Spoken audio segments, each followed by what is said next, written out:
100 rated chess. But it's Secret Santa.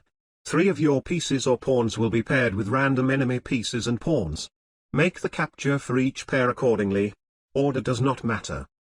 This guy was actually nice enough to write me some code to run with his challenge. Thank you for your kindness, but unfortunately your code is kinda suck. I'll write my own code. Very simple. First we introduce random as usual, then I write out all of my materials and opponent's materials. Remember that I cannot capture opponent's king, so the king is excluded from opponent's board. We have to find 3 pairs, so I'll have to run 3 loops. We randomly choose a piece from my board and a piece from opponent's board. Then we print out the result.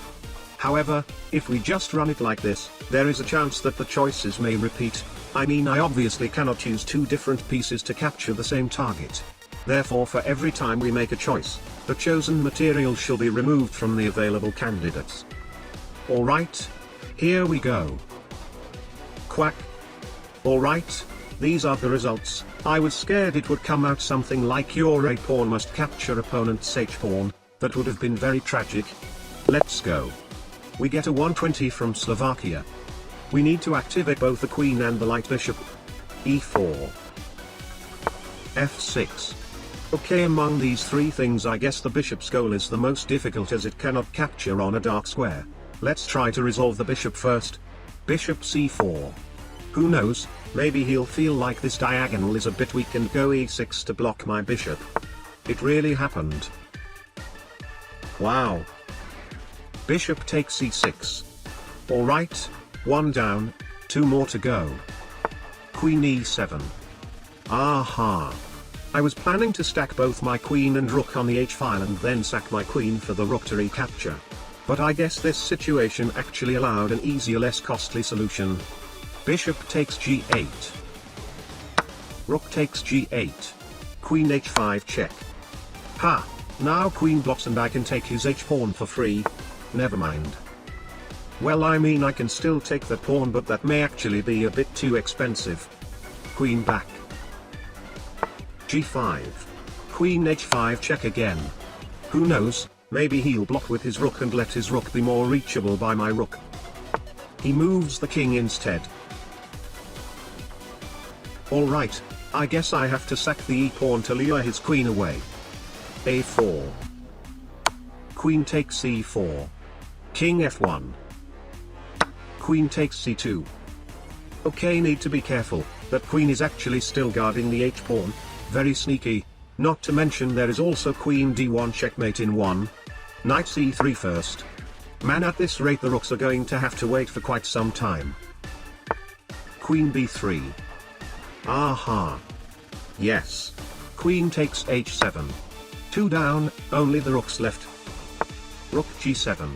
Queen H5. Okay, but if you think about it, rook takes rook is actually a very difficult task. He'll most likely just take my rook first before I can take his rook. I guess we'll need some sort of bait. Queen C4 check. Knight G2. Queen E6.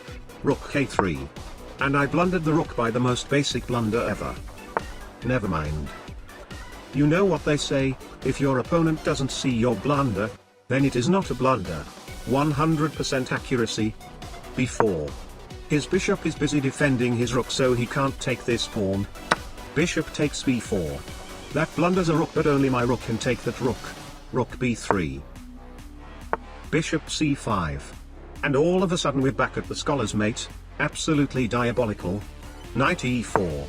This knight is getting in the way of my rook. He doesn't take. Rook F3. Okay, now how can I bait him to get in front of my rook? F5. Knight takes G5. Rook takes G5. Aha. Yes. I see. Rook H3. Ha. Now take my queen and let me finish the job. There is literally only one move that actually makes sense here. What just happened? Why?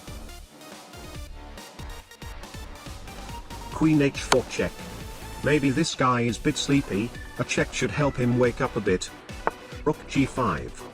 Aha. Let's try again. Queen H5. In no world do you go Rook G1 here just because the G file is open. And I mean it is physically impossible to just miss the queen that has just moved right next to a rook. Right?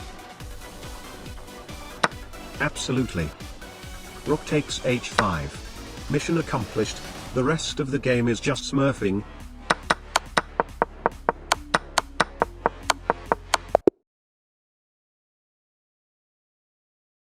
Mission accomplished.